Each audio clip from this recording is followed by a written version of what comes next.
জীবন শব্দটা খুব ছোট্ট একটা শব্দ, কিন্তু এর লড়াইটা অনেকটা কঠিন। জীবনে চলার পথটাও অনেকটাই কঠিন। আজকালকার দিনের ভালোবাসার লোকের খুবই অভাব। সত্যি বন্ধুরা, আমি কোনোদিনও স্বপ্নেও ভাবিনি যে ইউটিউবে আসার পর এত এত মানুষের ভালোবাসা পাবো। অচেনা মানুষ, যাদেরকে আমি বেসিক্যালি পার্সোনাল চিনি না, জানি না, কিন্তু তারা দূর থেকে দেখেই অনেকটা ভালোবাসা দিয়েছে। সেই ভালোবাসার টানে আজ একবার বলাতেই তার অনেক অনেক ভালোবাসা নিয়ে আমার সাথে দেখা করতে এসেছে। আমারও খুব ইচ্ছা ছিল যে যদি কোনোদিন বকখালি যেতে পারি, তাহলে আমি এই দিদিভাইয়ের সাথে অবশ্যই দেখা করব।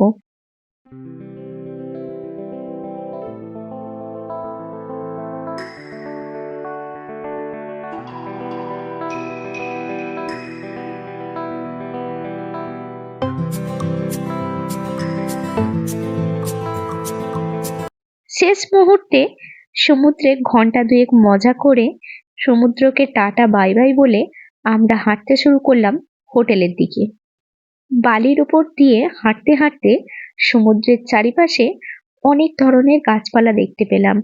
সেগুলোই একটুখানি তোমাদের সাথে জাস্ট শেয়ার করে নিলাম। দেখো, এখানে ফণি মনসা গাছ রয়েছে, ঝাউ গাছ রয়েছে, আরো নানা ধরনের গাছ রয়েছে।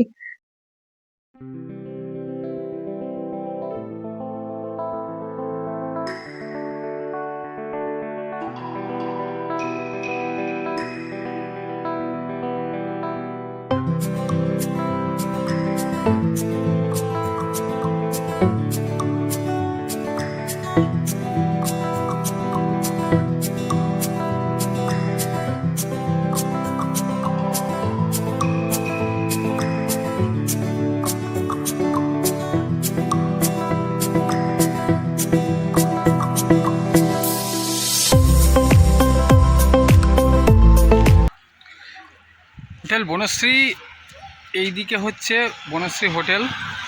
আমরা আবাসিক এখানেই আছি। এই রাস্তা ধরে 1 মিনিটও নয়, গিয়ে ডান দিকে পড়বে। আর এই দিকে হচ্ছে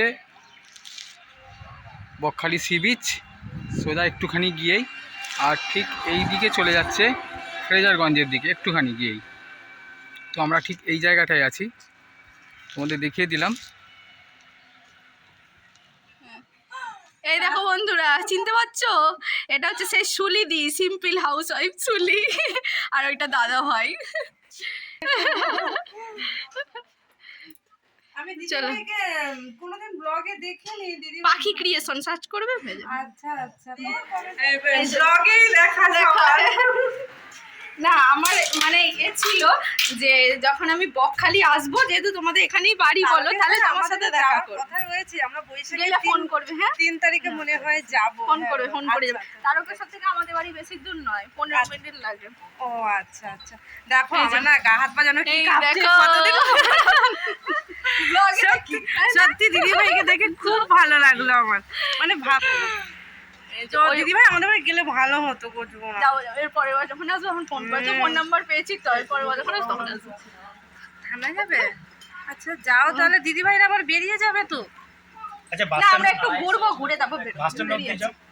আচ্ছা ঠিক আছে, যাও তাহলে, তাড়াতাড়ি আসবে। হ্যাঁ আমি যাবো। হ্যাঁ হ্যাঁ, এসো। খাওয়া দাওয়া করেছো? কিছু টিফিন করেছো? হ্যাঁ, টিফিন করে সমুদ্রে গেছিলাম, স্নান টান করে এলাম।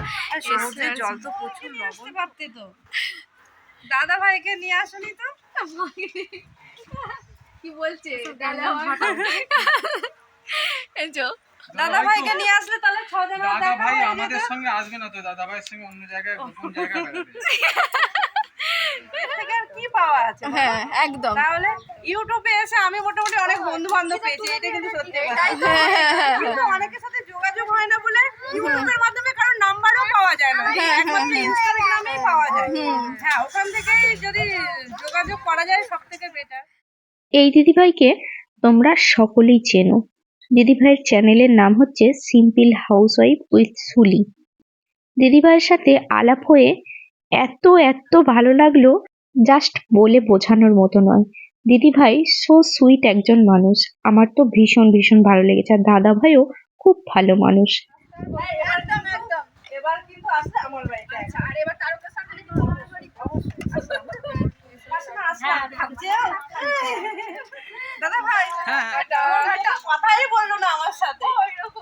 আচ্ছা তাহলে আসি। হ্যাঁ কোনো একদিন টাটা। ডায়মন্ডে ঘুরে আসবে। আচ্ছা আচ্ছা আচ্ছা বলে দিলে তারপরে দেখবো। এই বাপি, অনেকক্ষণ থাকে। এবার নেক্সট টাইম আসলে তোমাদের বাড়ি যাচ্ছি। একদম। এই না সে টোটোই উঠছে, টোটোই। এই দিদিভাইটার সাথে কিছুক্ষণ একটা সুন্দর টাইম কাটালাম। তারপরে এই দিদিভাইটারা বাড়ি চলে গেল আর আমরাও বেরিয়ে পড়লাম বাড়ির উদ্দেশ্যে। সবকিছুই ঠিক ছিল, বাট আমার একটা আফসোস রয়ে গেল যে দিদিভাইটা আমাকে একটা ছোট্ট গিফট দিয়েছে, বাট আমি কিছু দিতে পারলাম না। প্রথম কথা, টাইমের খুবই অভাব ছিল, আর তাছাড়া এই হোটেলটার আশেপাশেও কোনো রকম দোকান ছিল না যে একটু কিছু কিনে দিদিভাইকে গিফট করব। তো যাই হোক, এই আফসোসটা মনের মধ্যে থেকেই গেল। মনে মনে একটু মনটাকে সান্ত্বনা দিতে লাগলাম যে পৃথিবীটা গোল, আবারও কোনো না কোনো দিন ঠিক আমাদের দেখা হবে, সেই তখনকার জন্য গিফটটা তোলা থাক। মনে মনে এইসব চিন্তা ভাবনা করতে উঠে পড়লাম গাড়িতে। ঘড়ির কাঁটা প্রায় 1টার ঘরে। এখন আমরা একটুখানি লাঞ্চ করে নেব, যাব হচ্ছে একটা রেস্টুরেন্টে।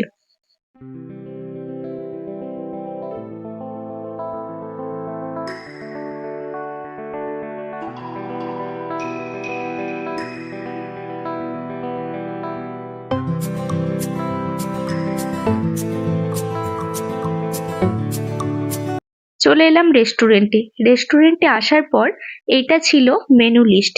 এটা একটু দেখে নেওয়ার পর অর্ডার করে দেওয়া হলো সবার জন্য 1 প্লেট করে ভাত আর একটা সবজি, ডাল আর সাথে পাবদা মাছের সর্ষে ঝাল। তার সাথে ছিল আলু ভাজা, পাঁপড়, চাটনি।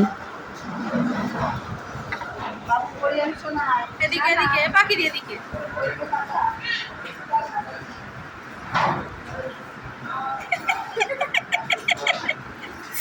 ওই পাল্টাকে বলে ওই পাল্টাকে।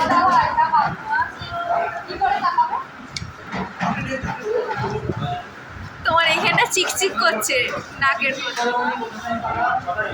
তারপর